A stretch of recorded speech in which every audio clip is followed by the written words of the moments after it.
আসসালামু আলাইকুম। Home agro nursery আরেকটি নতুন ভিডিওতে আপনাদের স্বাগতম। আপনারা দেখতেছেন আমার জাদু জাতের শশার প্রজেক্ট। এখানে AR মালিক সিডের জাদু জাতের শশার বীজ রোপণ করা হয়েছিল গত 20শে জানুয়ারি। আজকে ফেব্রুয়ারি মাসের 27 তারিখ। সেই ক্ষেত্রে আজকে গাছের বয়স প্রায় সেই ক্ষেত্রে আজকের গাছের বয়স 36 থেকে 37 দিন। আপনারা দেখতেছেন আমার গাছগুলো অনেক সুন্দরভাবে বেড়ে উঠতেছে। গাছগুলো এখনও সুস্থ সবল আছে এবং গাছের গোড়ার দিয়ে যে প্রথমে জালি চলে আসছিল সেগুলো ফল হিসেবে সেট হচ্ছে। দর্শক, আজকে আমি আমার প্রজেক্টে বোরন সারের ব্যবহার করব এবং সাথে কিছু কীটনাশক প্রয়োগ করব। গত ভিডিওতে দেখিয়েছিলাম যে আমি কীভাবে গাছে কীটনাশক এবং ছত্রাকনাশক ব্যবহার করি। আমি আজকে দেখাবো এখানে ষোলোবর বোরন, যেটা স্প্রের মাধ্যমে প্রয়োগ করা হয়। আমি আজকে গাছে ষোলোবর বোরন এবং কীটনাশক স্প্রে করব। দর্শক, চলুন দেখি কি কি কীটনাশক এবং এই ষোলোবর বোরন কীভাবে মিশ্রণ করে আমরা গাছে প্রয়োগ করি। দর্শক, আপনারা দেখতেছেন এখানে 16 লিটারে একটি স্প্রে ড্রাম রয়েছে। এখানে আমি 12 লিটার পানি নিতেছি। আপনাদের যতটুকু প্রয়োজন ততটুকু নিয়ে নেবেন।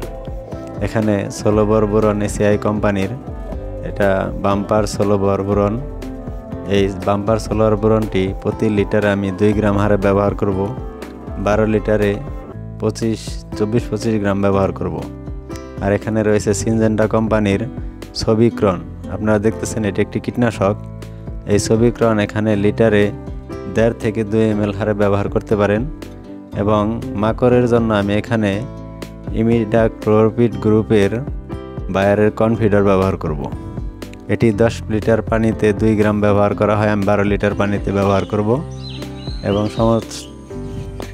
এবং সমস্ত মিশ্রণটি হয়ে গেলে আমি আমার শশার প্রজেক্টে পুরো গাছ ভিজিয়ে এখানে স্প্রে করব।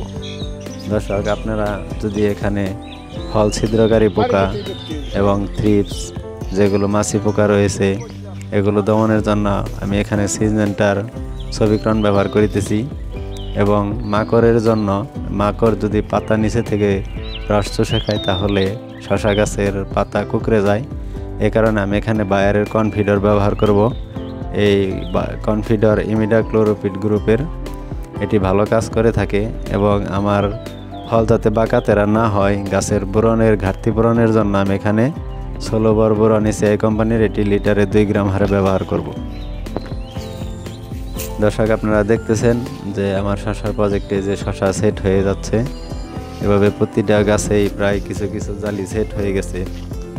পূর্বে আমি এখানে সার প্রয়োগ করেছি এবং রাসায়নিক সার প্রয়োগের ফলে একটি গাছের খাদ্য উৎপাদন করতে প্রায় 8 থেকে 10 দিন লেগে যায়। এজন্য আমি আবার 1 থেকে 2 দিন পরে এখানে NPKS সার ব্যবহার করেছিলাম। সেই ভিডিও আমাদের চ্যানেলে দেওয়া আছে।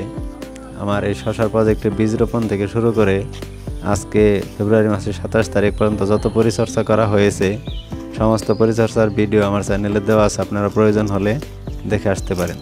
দর্শক, এরকম আমার প্রজেক্টে বেগুন, করলার চাষ করা হচ্ছে। এ সম্পর্কিত সকল প্রকার পরিচর্যার বিষয় আমার চ্যানেলে দিয়ে থাকি। আপনারা যদি প্রয়োজন আমার চ্যানেলটা সাবস্ক্রাইব করে রাখতে পারেন। আমাদের ভিডিওটি দেখার জন্য আপনাদের ধন্যবাদ। ভালো থাকবেন, সুস্থ থাকবেন। আসসালামু আলাইকুম।